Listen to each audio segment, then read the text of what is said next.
My wife cried because she was cruel to me and still haven't been able to stop thinking about it. Hello, I've never posted here. I'm sorry. I really don't know exactly how to start to tell this story, especially because I know it makes me look like a total prick. My wife and I have been together for around 4 years, married after 6 months dating, and it's been mostly a dream since then, except for this one thing. She just likes to laugh and goof around, and a lot of her joking around tends to hit in the opposite effect than intended. I'm normally not gonna get upset about that kind of thing. It's not an everyday thing, but maybe weekly? Okay, ton of context out of the way now. Last night my wife and I both had a hard day at work. I think. We didn't get to talk about it, because the minute we got home there was more work. You know how it is, dogs made a hell of a mess ***keen, so we were pretty stressed and out of it, and all I wanted to do was watch the movie she picked out and go to bed. But then she decided it would be funny to drop a couple jokes about my appearance, specifically about one aspect of that appearance I have problems with. That day, I was just so tired and upset already, and I just looked at her and said ow, and she laughed again, but I didn't drop it, and I insisted on an answer to why she would say that about me. She asked what I meant, and I asked what response she expected when she made fun of me for my appearance, particularly part of it that she knew I felt bad about.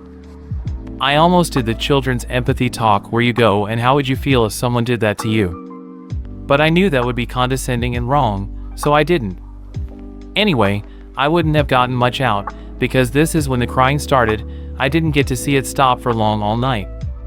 Just big, heaving sobs, and shaking, telling me that she thinks she is going to have a panic attack all night long, because I scared her by being so serious.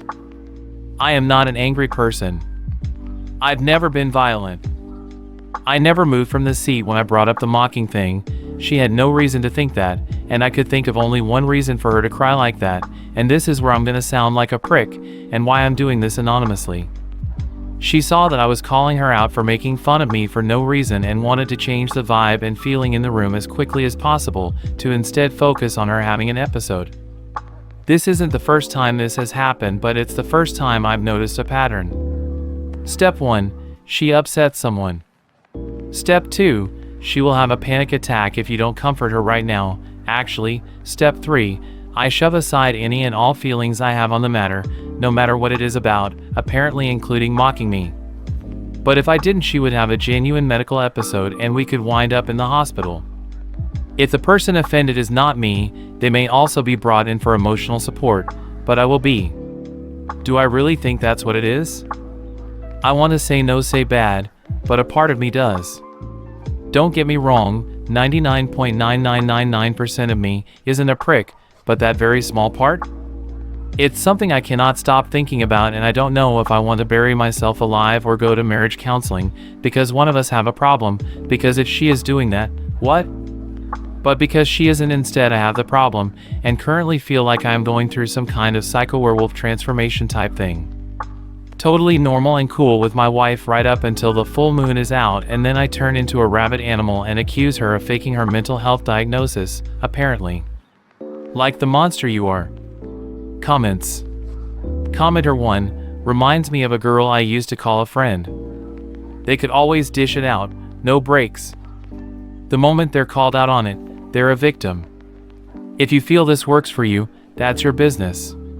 But I don't talk to that girl anymore. There is nothing worse than to find out how alone you are in a room with another person you thought you could speak to and be understood by. And psyching yourself out of judging, quite fairly and justifiably, someone who refuses to acknowledge the most basic feelings you have is a bad move for yourself. She hurt you. You tried to address it. She didn't want to stick around for anything further, so she checked out. That's the facts. Crying works on empathetic people because it signals that things have gone too far, that some harm has taken place, and that you should stop whatever you're doing. But what you're doing is defending yourself in a civilized way. You're the hurt one, and the only one that should have stopped and needs to stop is her. That's nothing you should be second-guessing. Commenter 2, I knew a girl like this too. She called my friend a fucking bitch, and when I tried to get the true story from her, she made herself the victim and was cruel to me to win the argument. We caught her stealing people's things on multiple occasions, Someone put a note up about their food not being communal, and she sent them huge paragraphs about uncalled for passive aggression and her low blood sugar. Marriage is far more complicated than a housemate. I don't talk to that girl anymore, but I believe everyone has the capacity to change. Op's wife is 100% trying to manipulate the situation to make herself the victim after realizing she was a complete dick to her husband. That would be a deal breaker for me. If Op wants to fix things, he has to address this toxic and manipulative behavior from his wife, demand she go to therapy, and lay out major boundaries. The cruel comments are something that can be stopped immediately. If she does make one, but is aware that it's cruel after and apologizes without a fucking panic attack, then she has shown she is willing to change. Therapy takes a while, so of course understandings must be made there. But the cruel comments? Lay that boundary down now, Op. It's not like she can't change and stop that today, if she wants.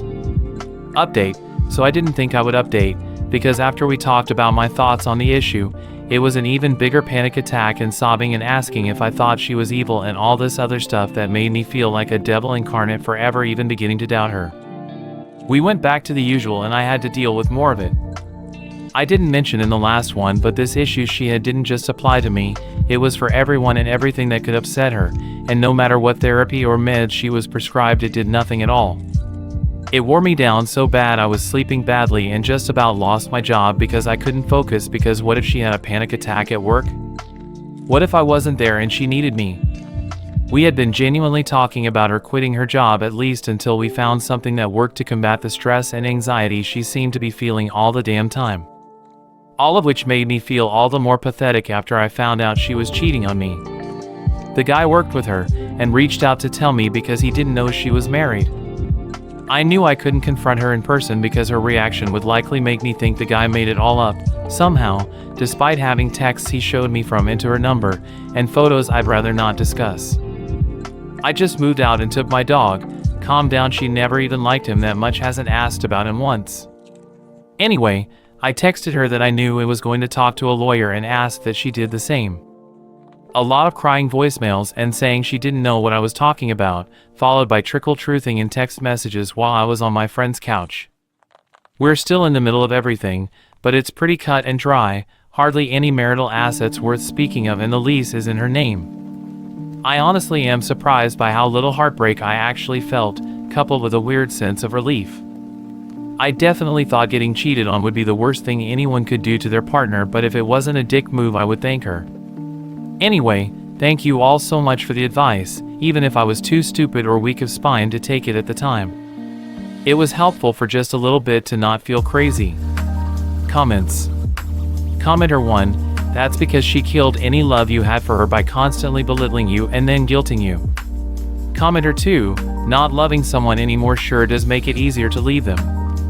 Commenter 3, yep, once the love fades, the clarity hits hard, and walking away starts to feel like freedom. Commenter 4, a lot of times cheaters are either the most secure or insecure people in general when they are having an affair. Sounds like some of her anxiety may have been made way worse by the fact she knows just how low her morals are. So she assumes the world is the same. I am thrilled to hear you're walking away. Even if she wasn't cheating, people who slowly weaponize tears are absolutely as terrible to be with as some who are mildly abusive. They slowly make you sit on edge 24/7. Make you always feel like you have to be perfect. It can be torture. I'm not glad you got cheated on, but it's at least silver lining that it's a great excuse to just walk away. Commenter 5, wow, I'm sorry you have to deal with this. Did her coworker tell you when the affair started? And does that coincide with when her panic attacks started? Op, not when it started, but when they started getting worse. Like it went from an occasional thing to every day I had to be on guard for what I or other people could say to her, because she was going through such a hard time. Story 2, am I the a-hole for telling my dad that if he didn't shape up my mom was going to leave him? For context, I am a 16-year-old girl and my dad is a 57-year-old man. I love my parents a lot, and I am so grateful for all the things they do to provide for me. However, me and my dad have always had a bit of a strange relationship. He is not very good at communicating, and sometimes it feels like I can't talk to him about anything. This does bother me, but the real issue in our house is that my mom does everything. Every day she makes dinner, does the dishes, laundry, etc. On top of this, she recently started remotely working full-time again, and she is currently going back to college to get her master's degree. I do everything I can to help her out, but I can only do so much. My dad works full-time, and that's it. He never does any chores or helps around the house at all. He does work a labor-heavy job, and I understand it's tiring, but he could at least give our dog a bath or make dinner for himself or something. Both me and my mom have said many times that we want him to help around the house, and he always says he will, but he never does anything. He did the dishes a couple times, but he didn't do it thoroughly enough and there was still food on them, so my mom had to rewash them. I've honestly gotten really tired of this, as it's been going on for years. Well, here's where I might be the asshole. This happened 3 days ago. My mom was in class that night, so she hadn't gotten an opportunity to do the laundry yet, and there was a basket of dirty clothes in my parents' room. My dad offhandedly remarked, "Gee, there sure are a lot of dirty clothes laying around." This made me really annoyed. I told him that he was a grown man and if he wanted clean clothes he could do a load of laundry himself. My dad looked surprised at this and told me to calm down. I have a tendency of speaking harshly to people when I'm irritated, and this was unfortunately one of those moments. So I told him that I swear to God, if you don't shape up and start doing some actual work around here, Mom is gonna want a divorce. I knew immediately I shouldn't have said it, and he left the room looking really angry. Not sure if it's relevant, but he has been married 2 times before my mom. I told my mom about this and she says that while he should do more work, what I said was really mean and the divorce comment was completely unnecessary. When my dad got home from work the next day I tried to apologize, but he completely ignored me and just went outside. It's been 3 days and he hasn't said a word to me, even though I've tried to say sorry multiple times. My house is now really tense since my dad is also mad at my mom because he thinks she wants to get a divorce. I feel horrible, but honestly, deep down I still agree with the comment I said to him. So, am I the a-hole? Comments. Commenter 1, not the a-hole. As a daughter of a man very similar to the way you described your father, he is using weaponized incompetence and the silent treatment as manipulation. You weren't out of the realm of possibilities by saying what you said. I know, because after 18 long years my mom finally divorced my dad. It may have sounded harsh to him, but that's because people with no accountability for their actions will always feel attacked. I hate to say it, but it sounds like your mom would be better off without him. As far as the silent treatment goes, it hurts and it's childish and annoying, but the best thing you can do is look straight through him. Play the game back. It won't take long before he's pretending like everything is fine again as he's waited on hand and foot. Commenter 2, not the a-hole. My favorite part of this is you voicing concerns you and your mother share about his lack of help around the home. And his response is to go hide in his sheet rather than actually doing anything to fix the problem. Did he ever do the laundry?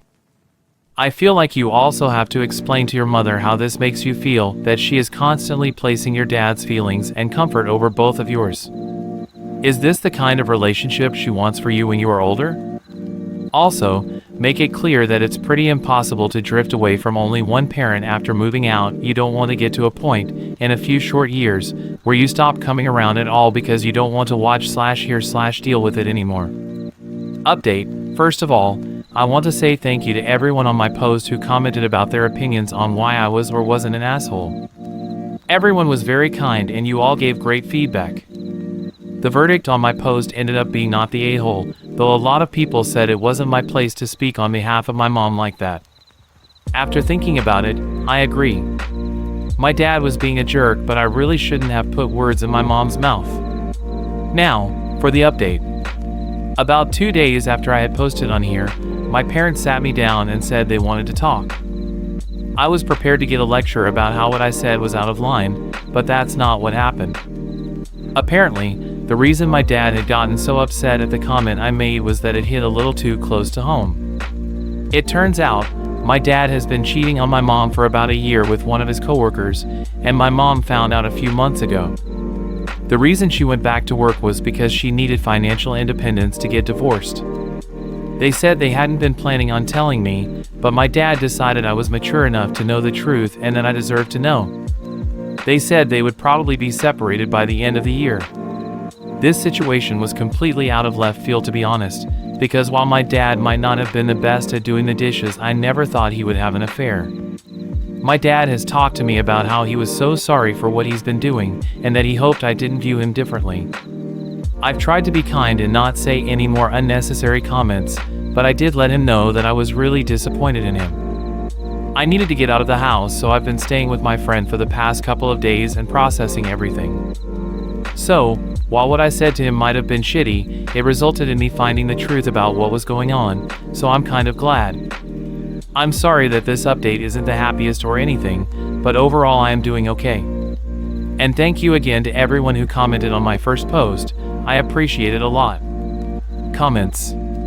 Commenter 1, speaking as someone whose dad also cheated.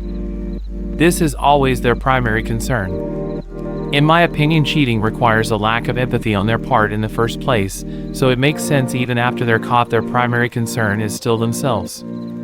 I told my dad he was choosing his mistress over us and he stood up, put a finger in my face and yelled, "You're wrong." My guess, cause he couldn't possibly perceive himself as a bad father. Then he promptly moved out, wait about a year and moved 1,000 miles away, and now we barely see him. So I guess I wasn't wrong? Commenter 2, man who had an affair and can't be bothered to do the dishes hopes his child won't view him differently. Selfish and delusional.